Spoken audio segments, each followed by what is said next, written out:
Today, I have the honor of welcoming His Excellency Alexander Stubb, the President of the Republic of Finland, and Her Excellency Susan Ines Stubb, First Lady of the Republic of Finland, to Kenya on this historic first state visit by a Finnish president.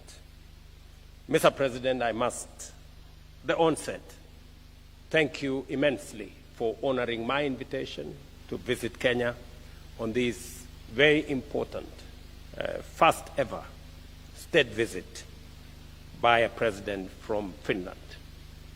It underscores the immense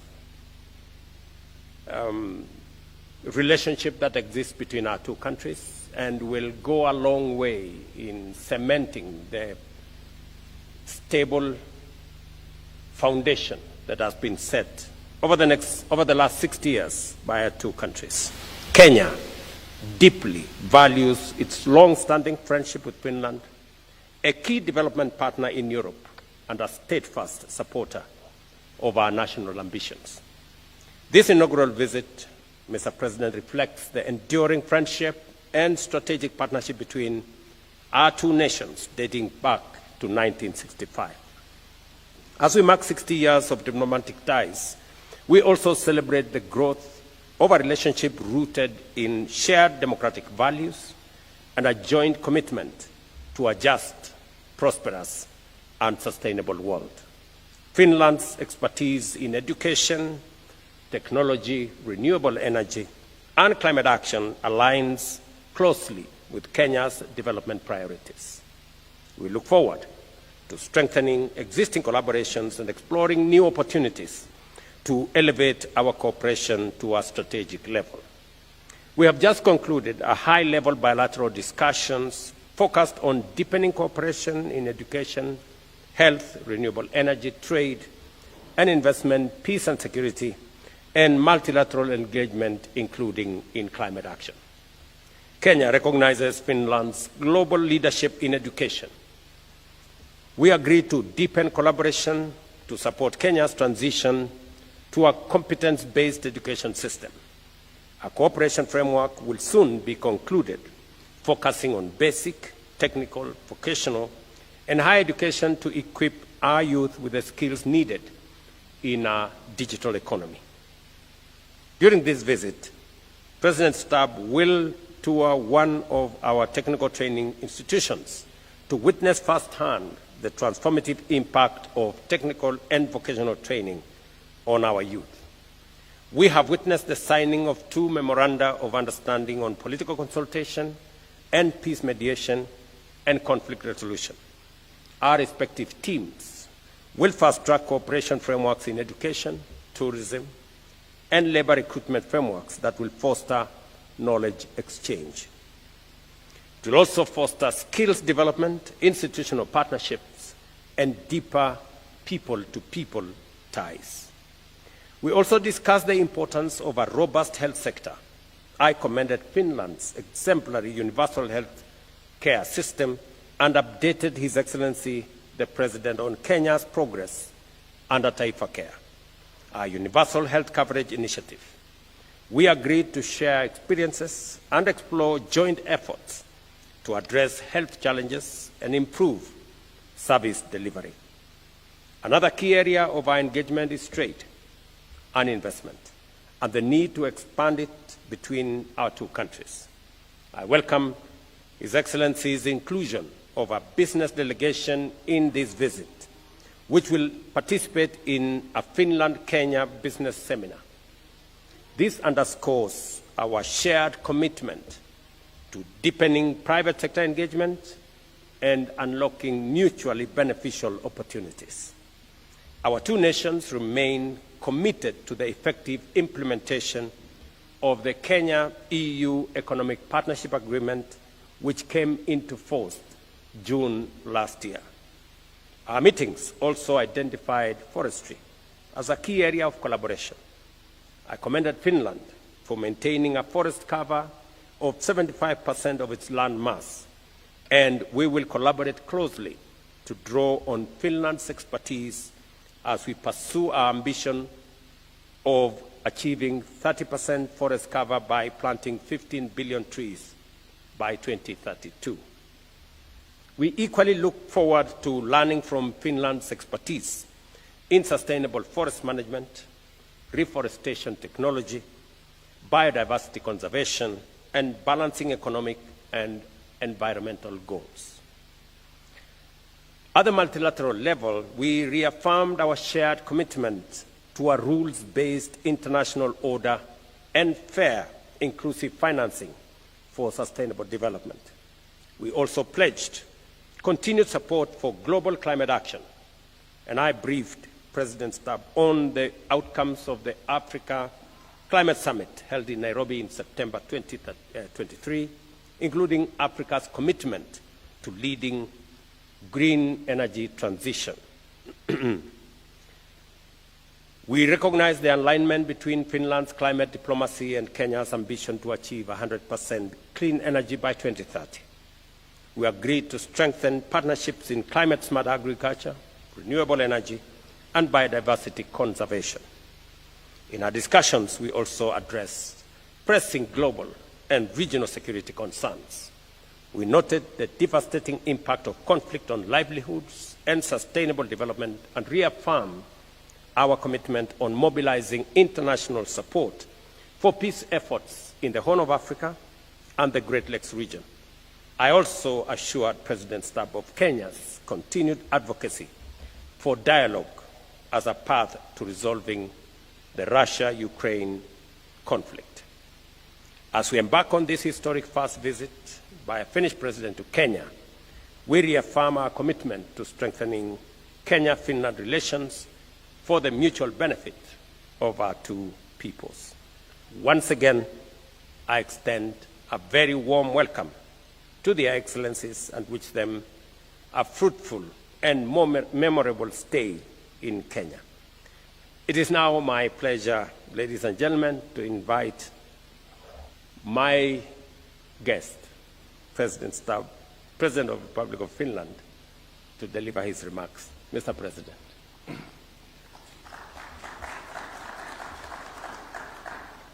Mr. President, Your Excellency William, thank you very much for the warm welcome that I've received here personally together with Suzanne and then our delegation.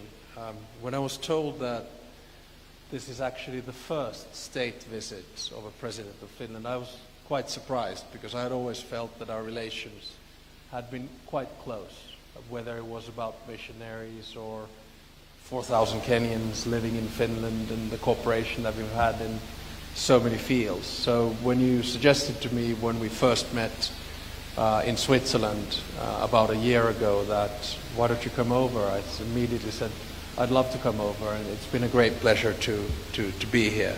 We have a long history together, and I'm sure that we have a good future together as well.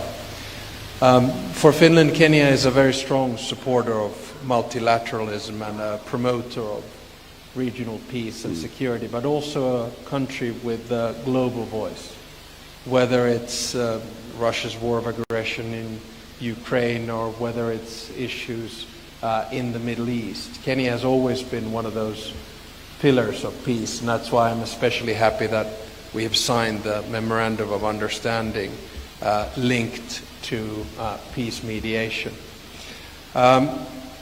Finland and Kenya, as I noted, have had long-term good relations, and we share, I think, building a multilateral world. Finland is a small country. We're 5.6 million. Compare that with Kenya, 56 million. I think we live in a world where the world order is changing. It'll take about 5 to 10 years for it to settle down, and there will be a set of key states which decide whether we tilt towards multilateral cooperation or perhaps a bit more multipolar transaction. And Kenya is certainly one of those countries. India, obviously, another one, or say Brazil in Latin America.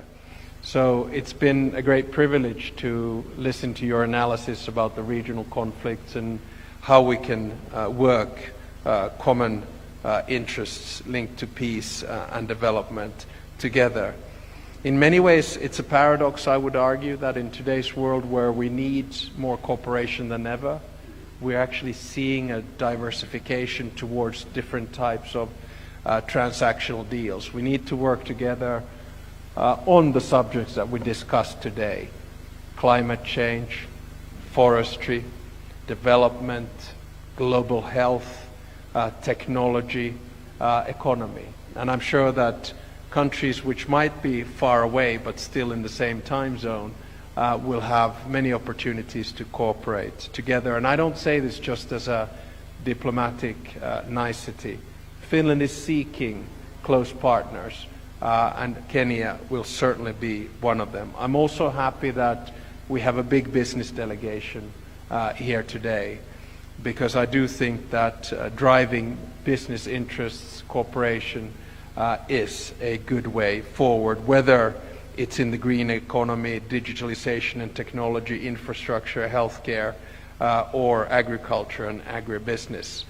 My final point is to say that William and I had the opportunity to first have bilateral discussions where we were able to deal with a broad range of issues, whether global, regional, or bilateral. We also talked about the big shifts that we're seeing worldwide in democracy in today's world. We talked about NGOs and the importance of their role in society. We have to remember that democracy is something that you not only have to protect, but you have to work at all times. And I think William and I share that goal.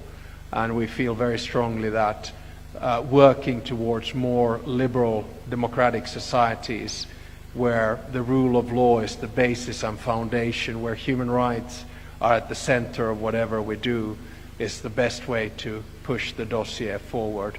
And this is something that William and I not only discussed but share. So finally, I want to thank you for the opportunity to be here and all the work that we have done together so far and all the work that we do in the future.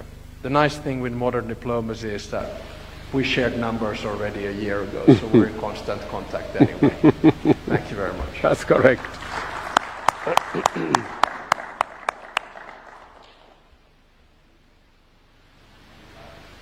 And that brings us to the end of the joint press briefing from the two heads of state. Do they have any questions? And they have given us time for questions. So if we have any questions, we'll take a few. Remember to mention your name, the media house you represent, and let's try and keep the questions as tight as possible. Over to the questions. Anybody with a question, kindly just raise up your hand. We'll have a microphone brought to you. Yeah, thank you for that. I'm Steve Otieno for the Daily Nation here in Kenya. On the partnership deal with education, some 2 years ago we had a few Kenyan students who had gone to universities in Finland, and there was a delay or a hitch in the payment of their school fees. They ended up really stranded far away in Finland. So will you expect to see a bit better handling of them next time when such a scenario happens? I understand also Finland, until recently you were non-allied to NATO, but you did so when Moscow went to Kyiv. And we saw the Finnish people a bit happy. And you are also trying to help us with regional stability. What are some of the key lessons you're going to learn from you, especially going by your good army, with the long border you share with Russia? Thank you.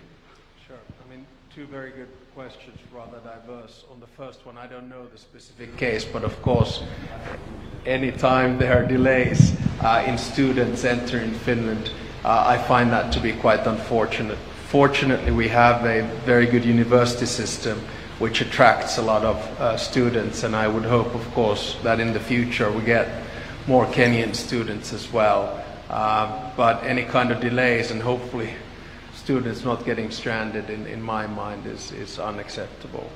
On the second question, indeed, in today's world, we live in turbulent times, in a time when the world order is changing. And we felt in Finland, which has a 1,340-kilometer long border with Russia, that it's always good to have friends. Now, after the Cold War ended, we joined the European Union, which became our values base. But we did not join NATO at the time for a number of reasons. But I think the Finnish people felt that when Russia and Putin aggressively attacked Ukraine on the 24th of February 2022, we had to join an alliance. So NATO membership previously in opinion polls was 50 against 20 in favor. And in an opinion poll over 3 nights, the 23rd, 24th, and 25th of February in 2022, it reversed. And now we're talking about support figures for NATO between 70 and 80%. So there was this feeling that we had experienced a similar attack from the Soviet Union in 1939, 1944. So there's a close emotional attachment to what Ukraine was undergoing. After World War II, we retained our independence, but we lost our sovereignty and 10% of our territory. And we don't want the same thing to happen for Ukraine. Are there any lessons? I think conflicts are quite different depending on where you are. They all have their own DNA. But there's one lesson I think generally that we have learned throughout our history is that in order for you to be able to live in peace and prevent war, you have to prepare for it. There's a reason why we have obligatory military service and 900,000 men and women who've done it. And there's a reason why we have 280,000 men and women in reserves and one of the largest militaries in Europe. And as I always say, the reason is not Sweden. The reason is Russia. And we have been able to maintain peace with Russia and will continue to do so ever since World War II, just by having a deterrence system which is strong enough. And now, of course, us, together with Sweden, joining NATO was the icing on the cake. On the first question, on matters to do with education and some of the Kenyan students who unfortunately got stranded in Finland, I'm happy that there was eventually, it was a very unfortunate situation, and some officials in Kenya are undergoing accountability mechanisms to make sure that whatever happened to those students, whoever was involved, are held to account. But on a positive note, the universities in Finland were kind enough to accommodate the students and to provide for them to conclude their education on an agreed framework. And I think it shows the depth and form of the relationship between our two countries. And I must, through you, Mr. President, thank the universities in Finland for their understanding and them facilitating the Kenyan students to complete their courses.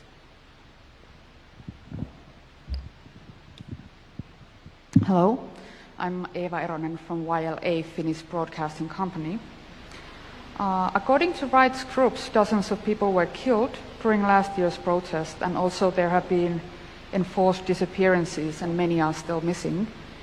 Your Excellency, President William Ruto, what is the Kenyan government doing to ensure such violations will not happen again? Thank you very much for asking that question. I know that it will be a subject of discussion between my guest here with members of the civil society and other members of the Kenyan society. The statistics are arguable this way or the other way, but that does not take away from the issues that have been raised around what happened on the dates you have mentioned. There are 3 things that I can speak to it. Number 1 is that there is an accountability mechanism to make sure that that situation is attended to and a proper accountability mechanism is put in place. That's number 1.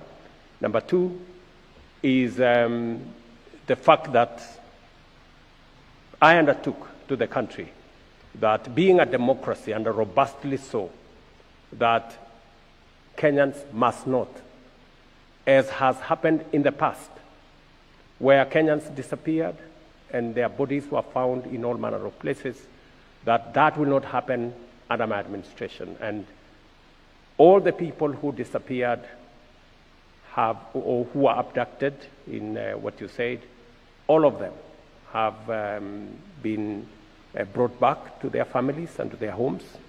And I have given clarity and firm instructions that nothing of that kind of nature will happen again, and that it was my commitment as I became president that extrajudicial disappearances of Kenyans will not be part of what we are doing as a nation. Additionally, we have taken proactive steps. My first assignment when I became president was to extend the independence of our investigative agencies, including the police, give them financial autonomy, give them operational autonomy that is guaranteed in the Constitution. And we have since transferred the budget from the Office of the President for the police to the Police Service Commission, and the Inspector General of the Police is now solely responsible for matters operation, for matters finances, and that my office has now nothing to do with the operations, the financing of police activities, to give them independence. Secondly is to enhance the independence of the judiciary by making sure that we expand the budget for the judiciary, make sure that whatever other interventions that are necessary to make sure that our judiciary is independent and can function at an optimal level, including what Cabinet approved a few weeks ago to make sure that judges have a proper retirement package that also ensures that they have transportation and other benefits that initially were not available to them, as part of my push to make sure that the judiciary is independent and is capacitated to be able to discharge their responsibility as part of checks and balances between the different arms of government.